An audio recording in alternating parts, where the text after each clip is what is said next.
Hello, my name is Lisa Baudouin. Welcome to Lisa's Chat Room and Therapies for a Better Me. Today, I'll be talking about formaldehyde, which I have an extreme allergic response to, and how that relates to my complex PTSD. But before I begin, I must disclose to you that this video is for general purposes only. I'm not a doctor or a chemist, nor do I claim any specific product contains harmful chemicals. These are my opinions only and in no way represent any company or business, and simply a general conversation about certain products that I've purchased and some products that do contain those chemicals. Any mention at the remedies I use, if you use, you must do so at your own risk. It is highly suggested that you go out and do your own research and come to your own conclusions. Hi, so my name is Lisa Baudouin, and I'm going to be talking about chemicals in my products. For me, this started in my 40s, and it started with laundry detergent. So basically, it started when I bought this one particular laundry detergent, and it literally caused me to have such a horrible reaction that I knew it was from the laundry detergent. So in time, I started studying the laundry detergents. I have a database here that I've created, and what it does is here I have a table of the ingredients. So I would look at the laundry detergent, and I would make sure that it's on this list, any of the ingredients. And then I would try to research them. Then what I did was I created a form where I would enter the name of the laundry detergent, and I would enter in a subform their ingredients. And I did that with several laundry soaps. And then what I did from there is I created a crosstab. And what a crosstab is it takes that information and pivots it. This is an ingredients list based off the first list I showed you. And then what I did was I took those laundry soaps and I made a tick list, because what I was trying to do is figure out, why are these making me itch? There's definitely something in it, but what? There's thousands of chemicals out there. What's causing the problem? At the time, it was just laundry soaps that were causing this problem for me. I went out and I would research the chemicals. I researched the laundry soaps, but I also was looking for a solution, because for me, what happens is I have very severe PTSD. It's called complex PTSD. And I have the Therapies for a Better Me videos out there. And I tell you, the analogies I use is it's like a storm in the mind, but it's also a storm in the body. It engages everything in your body. It's called fight or flight response. So you basically have two nervous system tracks, kind of. And I'm not a doctor. I am a medical assistant, so I have studied this, and I've studied extensively for me. So all the information I'm giving you is based on me, my opinion, my thoughts, how this works. So basically, with the PTSD, if I'm in fight or flight, it's very hard to be in rest or digest. I cannot process if I'm in fight or flight, and I'm usually always in fight or flight until such time that those fears go away from me. The thing is what will happen with the laundry detergent is it puts me in extreme fight or flight response, because my body is reacting and there's nothing I can do about it. I know why my body's reacting, but my body has its own command center. I'm not totally in charge. I can't say, you know what? I know what it is. Just calm down. No, because my body's saying, why are you around this chemical? It is causing us problems. So in a way, having these allergic reactions for me has helped me identify my fight or flight versus my rest or digest. And I can literally feel when one engages and one stops now. I can feel that engagement. And that's why some of the therapies I have are out there. The argument letter helps you to get off that fight or flight track and get back onto the rest and digest, because rest and digest also means digest, think, process. And so for me, I have a hard time with that anyway. What I'm trying to say is I have a much bigger reaction than probably most people because I have the PTSD. So for me, it was really tough because this was like a new thing, and I was going to doctors and they were telling me it was due to my mental conditions, which made me mad. It was like, I'm feeling this. This is not a lie. And now, though, there are thousands and thousands of articles and people that are having reactions like I initially did. Now, the other side to this is I believe that part of the curing, if you will, part of the health of bringing you back from mental conditions is to get all the nutrients that you need in your body, because a lot of times I think some of the stuff that's going on, it's due to trauma, but it's trauma in a different way. If your body doesn't get the necessary things it needs, for instance, there are certain probiotics that work with the micronutrients that create the amino acids create neurotransmitters in your brain. So if you're not getting the micronutrient, if you don't have the probiotic, if you're not feeding that probiotic with prebiotics, I mean, it's a very delicate orchestrative thing going on in your body. So for me, the signal is something's missing. Bottom line, I'm saying something's missing in my body, because why am I having this allergic reaction when there's all these people out there that are not? That's how I do things. Even this report, it's basically taking the comparative of the detergent, looking at the tick marks. Here's all the ingredients, the chemicals, and here's the tick marks of products that have it. So it's like, why is it that these have it and these don't? But for me, it's more, could this be what's causing my problem? That's where I was when I created this crosstab report, was, could this be? And I'm not saying it is. I don't know, because I would have to literally be tested for this to actually know the truth. It's an allergy test. But I can get a pretty good idea that I'm having issues due to the change in the laundry soaps. And the laundry soaps, their bill of materials changed at that point because we had the water-saving wash machines come out. And so preservatives will help mildew issues. So I had contacted a senator for this and said, we have a problem, but nobody was really listening to me. And even my family, they see me as I have mental conditions, not taking me seriously.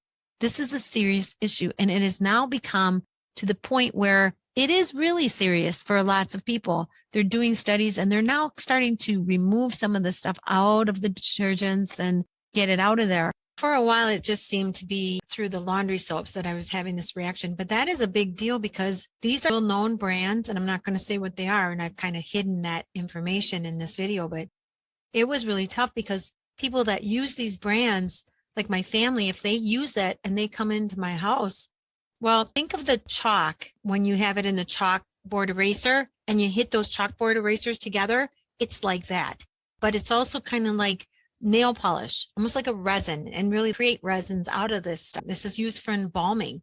So if you come into my home and you've used that laundry detergent, guess what? It sheds off into my stuff, and it seems to be attracted really by cloth, furniture, clothing, coats, drapes, cushions, all this stuff. It seems to be drawn to. So what will happen is, right at first, I won't feel it, but within 20 to 45 minutes, all of a sudden, I start getting this burning around my nose.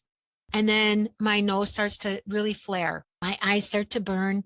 I get burning around the lids and they get watery. And then I get this inflammation. I just feel like a little bloated, and it gets worse and worse and worse. And then all of a sudden, I'll start getting little pinpricks, very, very tiny, minuscule, where you can't see it. And it lands on my skin and it pricks my skin, and I get this all over the place. Now, that might not be doing that. It might be the histamine within me. Histamine works, they're like security guards. That's what an antihistamine is, to try to stop. And the histamines are really overreactive, which is what's happening to me, which again, I think is because I'm missing something. They're overreactive. Something's not there to balance that out. So that's what happens to me. And when you leave, go through this whole ritual once you've left. Now, I haven't been doing that too often now because I've been kind of staying away from people, and also to the people that love me, they've been using products that don't have that in there. And they've been kind of working with me, even though it's uncomfortable for them because they don't know how this feels. But I try to describe it, and I try to tell them, if there's a product that they're using that doesn't affect me, I'll say, keep using that, keep using that. But the problem is eventually that bill of materials might change in that product. So that's the laundry soap. Eventually what happened was this got into issue with me shopping and getting brand new clothing. I ended up having the same problem, and I realized and found out through researching that a lot of the imported products have some sort of preservative to protect them against the oceans as they're coming across. And so when I go into a store and I shop for clothes, I can only stay there for so long and I have to leave. And then if I brought home something that I didn't wash and I put it in my closet, that's it. Everything has it on there. I would say it's a slow moving problem, and it's going to eventually get to the point where we have to address it. And people are now addressing it. it's just accumulated more and more. I think it's getting into the mindset of people more and more as other people have problems. For me, I was one of the first to have the issues, but I just wanted to show you internet searches. Here it's talking about textiles and formaldehyde, how you can remove it from your clothing.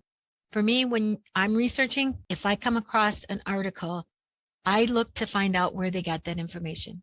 If they got it from a study, then I will tend to believe it more than if it's just some kind of opinionated hearsay. For me, what I'm telling you, it's technically opinionated hearsay. However, I have done my own test. So, but I would actually, if I were you, I would go out and I would look at this yourself, look at this information. And we do have here in the States, anyway, in the United States, we have levels of formaldehyde that can be in products. However, what happens when you're combining levels and you're not even aware of it? For example, when I go into a store to buy a shirt and I look at the tag, it doesn't say 100% cotton doused in formaldehyde. It doesn't tell me that. I think that's bad, right? We're just supposed to assume. How are we supposed to know that unless you do have a reaction? The other thing is, say I don't have allergic reactions and I buy a shirt and then I buy some shampoo and I buy this product and I have makeup and I have all this stuff and each has its own amount of preservative and I've overcompensated. Yeah. So that was another way I was looking at this. I'm like, well, maybe I'm just being bombarded by this chemical. And so I started going through all my stuff and I was amazed how many of the products I have that have formaldehyde. And so one of the things you can do is you can go out and you can say formaldehyde names, lists of formaldehyde. There's all different places where you can look up the names. This is cancer.org. And this tells you a lot about formaldehyde. I try to go to sites that are going to tell me quite a bit. And tobacco smoke is one of the ways you get it. So you should go out and research that yourself if you smoke cigarettes, if it causes cancer, all these different things that it can tell you. Me, it's the names. I want to know the names so that I can look at an ingredient. This is from the United States Department of Labor. And here it talks about the formaldehyde in your products in hair salons. And this has a very good comprehensive list going down here of the different kinds of names and chemicals that can release formaldehyde. So there's a lot to it. I'm not a chemist. I don't really want to get into it. However, I want to be responsible for what comes in my house, what I'm eating, what I'm using. So I look to that one list that I have and I look on there, or I'll look at a product and I will just turn it around and research the ingredients that are in the product. You'd be so surprised at what's in it. And it's like some of the things I look at, it's not necessarily a chemical, but it's like, why is that in this product? And there's other chemicals other than formaldehyde. Could be I'm allergic to formaldehyde and you're allergic to something else. You know, that's just hit or miss. So my suggestion is to take the back of all your products and turn it around and read the ingredients. And first of all, if you can't understand what the ingredients are, if it's some kind of a strange chemical name, then look it up and see what it is and find out a little bit more about formaldehyde levels and whatnot. You just do a search in the internet and you'll find all kinds of stuff. Here's stuff about formaldehyde in cigarettes, which a common source of formaldehyde exposure comes from cigarette smoke, which is laden with formaldehyde. That's what this is saying. So you have to go in, and this one tells you exactly how much. You have to go in and make an adult decision about this stuff. Here we've got 7 reasons why formaldehyde in clothing is dangerous. And once I do the research, I'm looking at how to get rid of it. How do I get rid of it? And that's where you're going to come to. If you know me, you know I have a chat room on YouTube called Lisa's Chat Room, and I have videos on there called The Dynamics of Abuse, which is where I theorize and hypothesize about violation. Why? So that we can either stop or maybe even prevent abuse from all angles. And then I have a video presentational series called Therapies for a Better Me, and I talk about the process I use to process everything because I suffer from multiple mental conditions. And these conditions cause me not to be able to process like a healthy individual. So my history here, everything that's happened to me kind of led me into this way of thinking because it was enough is enough. I'm tired of feeling so out of it. I'm tired of being in pain. And so I started researching. And this also kind of came along at that same time. I started to research this because I was having this problem as well once in a while. My first line of defense is understanding and putting in place a process to process everything. And I talk about that. It's called wiggling the thumb. It's a metaphorical way of looking at how to process, which is putting your hands out there and creating awareness, and then putting your right hand out there and creating focus, looking at your thumb to question things, and then wiggling that thumb to do even more research, to put evaluations in place, and to check in and make sure those evaluations are working. It's an artificial way because I am in fight or flight most of the time due to my PTSD. Before I explain that, I wanted to say my research, how I got into understanding this, was first to understand the physical side of my body. I knew some of it because I'd gone to college and I'm in the medical health field. So I knew a lot of it structure and function wise, but then I really started to research, and how I did it was I looked at every single system going down. We've got the cardiovascular system. You have the muscular system. You have the skeletal. You have the circulatory, the lymphatic. There's like 12 systems that they state. And then you split the body up looking at them that way. And so then you look at the system, you look at the organs, you look at the tissue, and then you get into the cells and you go backwards. That's the key. Go backwards from there, go up and down and backwards. And then you start to put these systems together. So slowly, one by one, you start to see these systems and how they are orchestrated together with all the systems. It's like a huge orchestra. And the thing about this orchestra needs things to work. It doesn't just have the instruments. I'm using an analogy. It also has the floor. It has the concert hall. It has all of this. And so physically, you have these systems, but you also need nutrients. You need micronutrients. You need vitamins, minerals. You need amino acids that build the proteins. But you need more than that. You need the probiotics. You see, you can get probiotics out there, but do you understand how probiotics work? Because probiotics are basically the platform where the orchestra is on. And that's how I kind of look at it. And without that good platform, that orchestra is not going to be stable. And once you start to study, and I always study everything when I research, I study it like making this awareness and then focusing down and creating an outline, creating a tick list. So learning about the microbiota, and then what is microbiota versus microbiome? What are probiotics versus prebiotics? And basically understanding that there's groups of these probiotics, this probiota, that work together, and each one of them has a job, and it might be multiple jobs. It can tax your brain in a way, but in a way, if you just look at it, back away from it for a little bit and look again and back away. I make it like a class. Right now I'm studying the microbiota and the probiotics because there's a lot to it. And I can only get knowledge that other medical people have gotten. That's what I study. I study people that have actually studied this, and they're putting things together. So from my understanding, there's different types of bacteria within the body, and certain of these bacteria are good for you, the probiota, but there's different groupings, and each grouping has its own job. These work with the amino acids, work with the other micronutrients, the minerals, vitamins, everything. And it's so orchestrative. As you research this, you find that your body is a language. It is a language that is being built. It is a musical orchestra, really. You are a musical orchestra, and you're being built by this and the power of all these energetic systems. And there's a physicality to you, and there's a mentality to you, which I'm keeping that out of here because first you have to understand the physicality of you to equate. And I believe the mentality mirrors the physicality a lot of times. So the next step is understanding the 12 systems of the body and how they go down into the cellular level, and then how they go up was my first researching venue. And then the second thing is getting into each system. And when I got into the autonomic nervous system, it's comprised of two parts. And I'm right here talking about this. We've got the sympathetic and the parasympathetic. And the sympathetic is what activates the fight or flight. So mentally, what happens for me is I'm in fight or flight mode a lot. Most of the time, I have complex PTSD.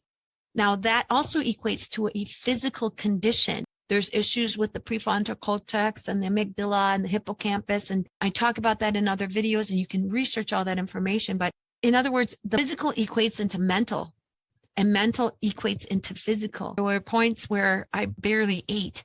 When we were locked up in the house, we didn't eat much. I came out and I was so skinny. I think I was like 65 pounds when we came out of that house in 1974. And I was so skinny to get my first job at 18 that I was told I couldn't get the job unless I gained, I think it was 12 pounds. I was terribly thin. And so I was missing nutrients. Could that be part of the issue with my mental conditions, is missing those nutrients? And then further is, could it be if I got those nutrients, could I heal myself, or at least get myself to a point where I can think clearer? I can send those fight or flight responses that are within me. I can tap in and figure out what's going on. And I'm telling you this for a reason, because when I'm in fight or flight, I cannot rest and digest. So I set up those therapy plans, my Playbook plans that are in my Playbook, which is like my little flash drive to my brain. I put scenarios and I say, okay, if I'm in fight or flight, this is what I do. What I've noticed the most is when I'm in fight or flight, I cannot rest and digest. I cannot think, not only about situations that are affecting me mentally, like I see a situation and it affects me, my PTSD is triggered, but also physically. So this is what's happening when these chemicals are in my house. I feel like I'm being attacked. And so what happens? My fight or flight is engaged, and it is exponential. So my next step was to go to medical doctors. And the problem was they didn't believe me. First of all, this was like a new problem. And secondly, then they started to blame my mental conditions, and they'd say, well, it's because you have a mental condition. It's all in your head. Well, not only is that painful to hear, but it was wrong, because I knew that I was having these issues. And with one doctor, I looked at them and said, well, if that's the case, then how come I know you use, and I said the name of the laundry soap they used. And they looked at me and they said, how did you know that? And I'm like, I told you, I'm having allergic reactions. There's something in these soaps. What I have found is when I get that chemical out of my house, I get into rest or digest mode. I can literally feel the switch of my nervous system now. And I've been doing this though for years. I've been having this problem. I know when my fight or flight response comes, and I've just been like really checking in with myself. So in a way, for me, this has been a curse and a blessing, because it has led me to understanding the physical and mental processes of my mind and body way quicker than just looking at my mental conditions. I can say to myself, well, physically, these fight or flight responses feel like this. Because sometimes when I get into what I call those mental storms of the mental conditions, like PTSD is kind of like a hurricane in my brain. I don't really know when it starts or when it ends. I can't really see that. So having these allergic responses shows me that in a different way. And I can literally feel the change. It takes about 30 minutes sometimes to 45 minutes for it to really affect me.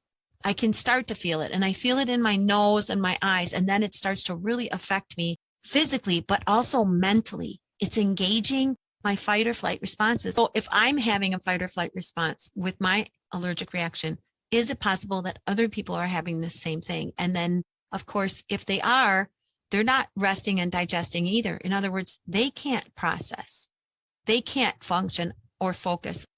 I can't do anything when I'm in this state except clean and try to remove it. And luckily for me, I know where it's coming from. What about those people that don't know, that assume that it's something they can't get rid of and they've just had to deal with it? Are they in fight or flight mode is my question. And that's why I made this video, because if I can help somebody get through this and get out of that fight or flight mode, I'm very happy about it. So understanding how the autonomic nervous system works, the fight or flight and the rest or digest, not just for the mentality of PTSD, but for the mentality of allergic responses. I think the hardest part with this whole process is getting people to believe me that I have an issue, that it's not a mental issue, it's a physical one, and it's caused because of chemicals that we are now using and that have been introduced into our laundry system, into our clothing, into our products that we buy. I was having a conversation with my therapist, and they brought up a movie that they'd seen. I never knew about it. I never saw it. It's called Safe. And I have wikipedia.org to thank for this information. I looked it up and I'll be watching this in the next week, but it basically tells you about this woman. It's set in 1987, and it's about a suburban housewife who ends up becoming sick with a mysterious illness caused by the environment around her. And if you go down and you read it, it basically says that following the renovation of her home, she suddenly starts experiencing physical symptoms when she's around certain everyday chemicals. She starts to have these allergic reactions. And as her symptoms worsen, the chemicals that are triggering them seem to be ubiquitous. And so then I went and looked up ubiquitous because I didn't know what that word meant. Found everywhere. That was very interesting. So finally, she has a complete collapse while at the cleaners that's being fumigated with pesticides. So a lot of doctors have no idea how to cure or help her. So she starts going to psychotherapy sessions. In other words, she's thinking it's in her mind, but her symptoms aren't alleviated. And it kind of feels like how I feel. And when I read this, I'm like, this is about me, sort of. Came on in my 40s and then finding out about laundry detergents and then finding out about this and the products and whatnot. I'm slowly becoming very aware and then going to the doctors and the doctors thinking that it's in my head when it's really not. So for the movie, what happens is she ends up moving into this cult-like community with people that have similar health issues, but she's even more isolated there as well. But she moves into an igloo separated from them as well. How sad of a story, right? For me, it's kind of true in a way. I've just learned how to handle situations. So I'm going to talk about the therapy playbook plan now that I have for this. The first line of defense is thinking about my house. My house is my castle, and there's a wall around this house. The outer walls are the walls of my castle. Looking at it, there's things out there that are going on and things in here. And so I separate that in my playbook plan. What can I do about out there? Not much. All I can do is tell the people around me that I have this issue. I think that they call this contact dermatitis. That's the generalized term for when something hits your skin and you have allergic responses. So I just try to say this in a very easy way. I have contact dermatitis. It's due to some type of chemical in certain laundry soaps and in new clothing processes that they use to keep the clothing mold free. And unfortunately, you might be using these products. Can I ask you what you use? There's been points where I tell them I use baking soda and vinegar to wash my clothing, and that alleviates the problem for me. However, if you use laundry soaps that have these in there, then I'm going to have a problem because you're coming into my house. And then I kind of describe how this is, this chalk, talcum powderish substance getting everywhere. So I describe it to them and I tell them most people don't have an issue, but some do. And it's in these products. It may be in your product. And my suggestion is to check to see if you have this issue. That's my first line of defense with people out there, making this awareness to the friends and family that come into my house. Now, if they're using a product that doesn't cause me to have a problem, I let them know. I'll say, whatever you're using, please continue to use it. Problem is, eventually that bill of materials might change because the company might change the recipe to have that chemical in it, formaldehyde in it, or a mold inhibitor, or a fabric booster, whatever it is that might go into that product. So at any time that can change. And that has happened to me where I've used a product and it was fine. And then all of a sudden it changed. And I literally got a hold of this one company. They didn't understand how I got through, because the thing is I've worked in commercialization, so I knew who to talk to and how to get the names of certain people. And I asked them straight out, did you change your BOM, your bill of material? And they said, yes, they did. So the second line of defense is, first of all, to eradicate the products I have in my house of these chemicals. And one of the sites that I go to is this site here. This is ewg.org. And I'll put the link below. This is a site that's dedicated to bringing you information about products. And what they do is they have a grading system. And so you can look up an ingredient here. You can look up a brand. You can look up a product. And usually it's in this database, and they've done their due diligence in making sure that the ingredients lists are up to date. My responsibility is to look at the ingredients list on all my products everything I own and be able to understand what's in that product. I didn't know about this first. I would just go out and research, and that's what that database was about. Now I have this, and this is great. You can donate to them as well, which is great. Right up here, it'll tell you where to donate and how to sign up for information. I think everybody should have a link to this, because then you can research anything you have. And the plan would be to change out that brand so that you are using something that's cleaner, even if you're not having a reaction. Now, for me, of course, the immediacy is to get rid of the formaldehyde, because that's causing my reaction. I know that. But then also too, what about the other chemicals? Maybe all these chemicals combined are causing my reaction. Maybe I'm using a shampoo that has this chemical, and then I'm using this that has this chemical, and my histamines are saying, what is going on? My mast cells are like, this is crazy. So it could be that. I don't know for sure. That was the whole premise of my little crosstab review, and this as well.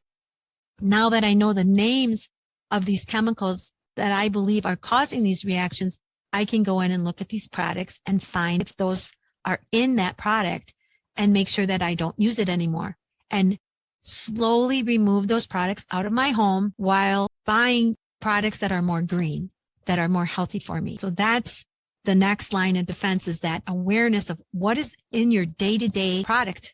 What are you using? And it takes time. So don't stress and say, oh, I got to know this tomorrow, because it's going to take a long time. I'm still researching, and I always will. But that's my line of defense. The other thing is inside my home. So making sure that people that come in my home are aware of my issues and aware of the issues themselves, educating them. And it's their choice to continue to use a product, but it's my choice to continue to let them in my house. And if they're using a product that doesn't cause me problems, I will let them know, please continue to use that product. So far, I'm okay. Or what I do is when they come in my house, I will put away all the things that are fabric. Like, for instance, I'll put away any throw pillows, Afghans, anything I have sitting around, my coats. And then once they leave, I will clean. And as crazy as that sounds, as neurotic as that is, it's more neurotic for me to start to have a fight or flight response because they've used some product that I'm allergic to. So I will clean. And what I will do is I will use a mild vinegar and water solution and spritz down things, wipe them down. I have a special dust. I've actually had to clean that first. I get the stuff out of that first. And I do that by vacuuming. I'll dust down the curtains. I will vacuum the couch really well because that stuff gets into the cushions. So I will vacuum that really, really well. And then I will wait about 30 minutes and I'll vacuum it again. And again, that may sound neurotic, but it's better than me suffering with this allergic reaction. And if I don't get it, then maybe I sit on the couch and then I move over to this part of the couch, or I'm on this chair, and guess what? That stuff follows me. It's like a dust that's following me around, that's in my clothes, that's getting on other things. In furniture, they talk about letting your couch sit out for a few months outside so that this formalin gets out of it, the formaldehyde. You can go online and search through the internet of all kinds of issues that are coming from this formaldehyde. And if it's in your home, where it's at, should you be worried about it? What are the levels? How to remove it from your furniture? And that's called gassing off, because it's kind of a gas. From what I understand, it's a colorless and flammable gas with a strong smell sometimes, and it's released into the air from some furniture products. What removes formaldehyde from clothing? You can see I've researched this a lot. Vinegar, being acidic, is effective at neutralizing bases. In combination with baking soda, the two agents are able to balance out and eliminate most of the chemical residue. So I do that, but I have to do it over and over and over. It seems that there is a ton of formaldehyde in these products because of the amount of time and cycles I have to go through in the wash machine to get this out. But it is like a tiny, tiny dust particle, thousands of them in your clothes, but they fly off onto other clothing and other things, like the top of your fan, the top of a bookshelf. And then the heat comes on in the wintertime and poof, they're everywhere. So vinegar is one of the top results I get. Some of them are hot water with lemon. I mean, I've seen so many different things. I've tried a few things. Some things seem to work, some things do not. Once the clothing is dry, I will vacuum with the attachment, the brush attachment. I will vacuum the clothes, literally vacuum them as best I can, especially like where the hems are, and towels. Towels are the worst. It's like it's just stuck in a towel. And so I will vacuum that towel over and over and over to get that resin, whatever, that dust out of there. So that's what I do. And then I will even let it sit down there for a couple more days. And if I feel it when I'm down there, I do it again and again until that stuff is completely removed from clothing. And it takes patience. It takes a hug to yourself that you're doing something to try to protect yourself. It's a language. It's like, okay, I understand this chemical's here and I'm going to protect myself. Don't look at yourself as neurotic. You're not neurotic. You're trying to protect your body and you're having an allergic reaction. So that's the one side of it, is trying to protect yourself. And I'm always researching to find out what are the healthy ways of getting formaldehyde out, unless you suction it out with a vacuum cleaner or break it down with chemical substance like vinegar. Vinegar is a chemical. So there's all kinds of different products now out on the internet, things that I've tried. I would say one half of them didn't work. The one that works is the vinegar with the baking soda. And my clothes don't smell like vinegar. I don't put that much vinegar in it. And you can figure it out yourself. Test it to see if it works for you. Just know that the clothing that is more dense, like towels and jeans and hems, hold it more and vacuum it away. The other thing is, don't make the mistake of dumping that stuff into your garbage in the house. Okay. Because I've done that. And guess what? It gets all over because it's in the garbage.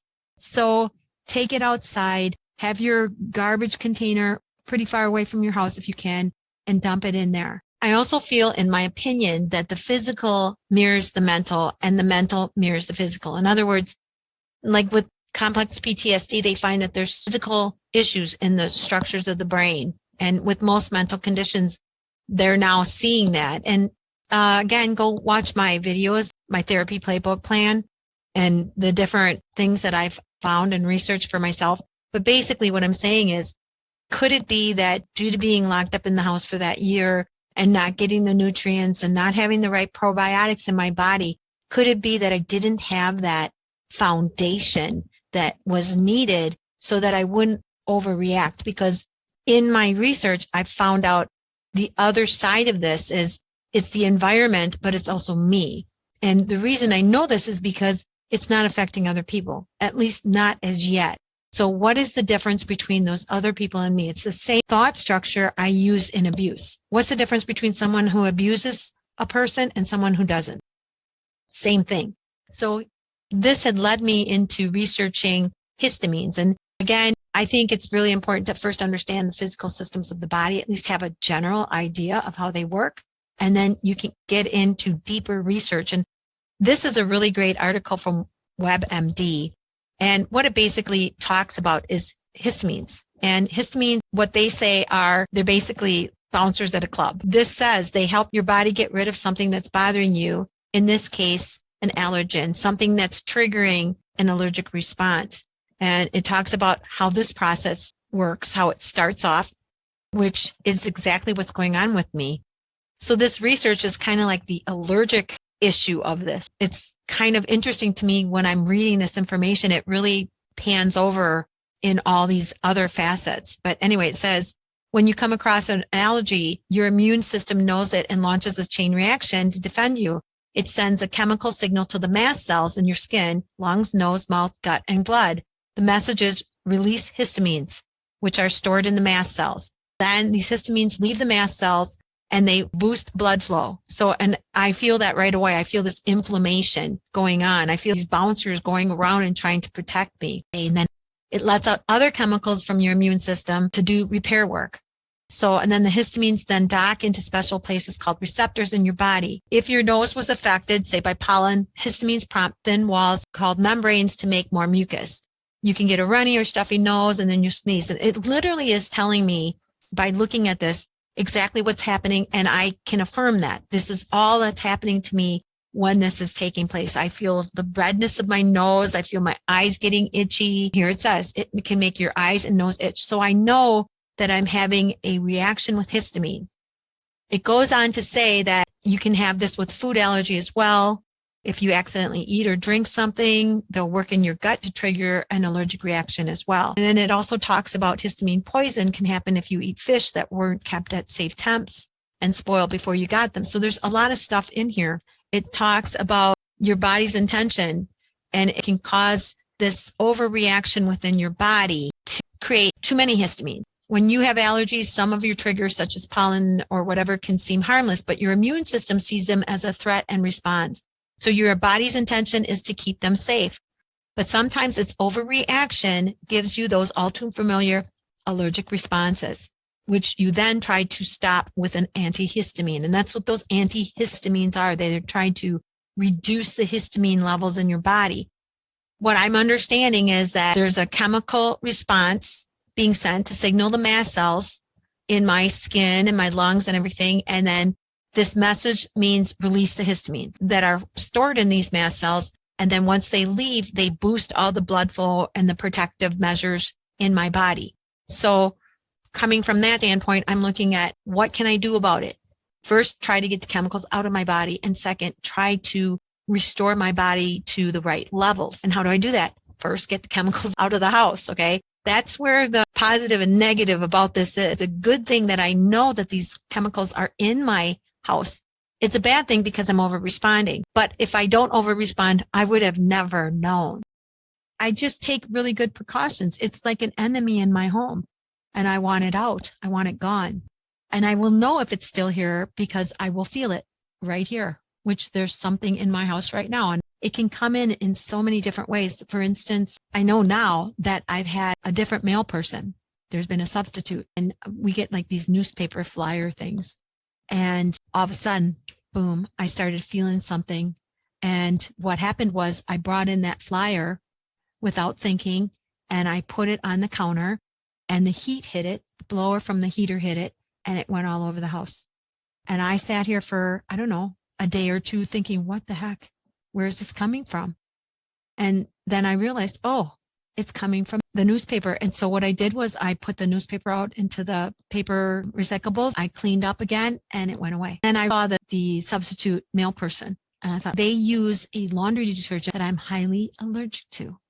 Yes, it's that difficult. I don't feel secluded anymore, mostly because a lot of people are having this problem, but also too, I'm more aware of it. And I put plans in place to protect myself. And those were the plans, the out plan. Now the inner plans, what do I do there? Well, one of the things I've realized is certain foods that I eat or consume seems to either lessen or instigate and make it worse. So I've really been watching my diet and trying to figure it out. It's really tough because of the stress of trying to figure out where's this coming from? How can I fix it? So again, I'm taking that proactive view. What can I do on the outside? What can I do on the inside? And one of the things I found on the inside is making sure I have the probiotics, making sure I eat the right micronutrient, and understanding that and making sure that I try to have that balance. But one of the other things I found, and I'm not recommending that you do this, this is on your own. I can't recommend, I'm not a doctor. I can't be liable for you. But one of the things I found was when I drink ginger tea, organic ginger tea, it seems to help. And I've been noticing this more and more. I'm checking in. I'm like, this is interesting. I can literally feel that disengagement of that fight or flight and going back to that relaxation stage. And I feel that. And when I'm in that fight or flight, I can literally feel when it disengages after that chemical is gone. That happened one day. And I tried to figure out, well, what was it that I just had? And I had tried some new organic tea. It's a ginger tea. And so I looked up right away. I'm like, okay, what's in ginger tea? So ginger tea is known for its medicinal effects, including pain relief and whatnot, but also it's an anti-inflammatory. And so it may work against certain allergies. And there's other things that you can research. What foods help minimizing the allergic response? So the final thought on this is going back to that time where the doctor said, well, it's due to your mental illness. No, I do not believe it's in my head. I believe it really happens. But could it be that due to the mental illness, there are things going on in my body that's being depleted that cause the allergic response? So that's the final thought here. And just looking at this blurb here, it talks about the mechanism by which allergic conditions are linked to mental illness is inflammation, which plays a huge role in mental health. If there's inflammation on the skin caused by an allergy, it may also be present in the brain. So could that be causing the fight or flight responses that I am so in tune with now? And then could the issue that I have, the mental condition itself, could it be taxing on some type of nutrient or probiotic that I need in order to create a better defense and stop that allergic reaction, that overreaction of the histamine response? That's a question that needs to be developed more and researched more. And if I find something, I'll let you know. I just feel like there's a need for this. And here I'm just giving you a plan of how I deal with this issue of these allergic responses to these chemicals and how I've realized it causes fight or flight responses within me as well. So first, it's out there. What can I do? I have to be aware of what I'm bringing in my home and who's coming in my home. I have to share that information with people that are coming into my home about my allergic responses, and actually even the possibility of, if they use those products, that they could end up getting those responses, and just making that awareness. I have to keep certain items at bay. I refrain from social activities that are in a building. Sometimes depends on the building itself. There was one point where I was at a social activity and there was like a cushion on the chair, and whoever sat there before me, I know, used this one laundry soap. It was like, oh my gosh, I had to go. I couldn't stay, which is sad, but it's the reality of the awareness. And that's the language of me saying, hey, I matter. That's my language to myself, putting these plans in place. Then there's the research of the ingredients that I buy, that I have in my home, and trying to slowly remove those ingredients or keep them out of my house. And then on the other side of it is my body, my physicality, understanding that, understanding histamine responses, and continue research on that. Supplement my diet with the base nutrients that I need. Understand different therapies that might not necessarily be a nutrient, like ginger tea, so that I can at least try to eradicate that response as soon as possible, and then eventually continue to keep these chemicals out of my house. If you're having allergic reactions to something, I hope this video has helped you in some way. I hope that at least it's spread some awareness, and I'm sharing some issues with you, some ongoing concerns. And if you like this video, please like and subscribe. Stay safe, stay healthy, and I'll see you again next time in Lisa's chat room.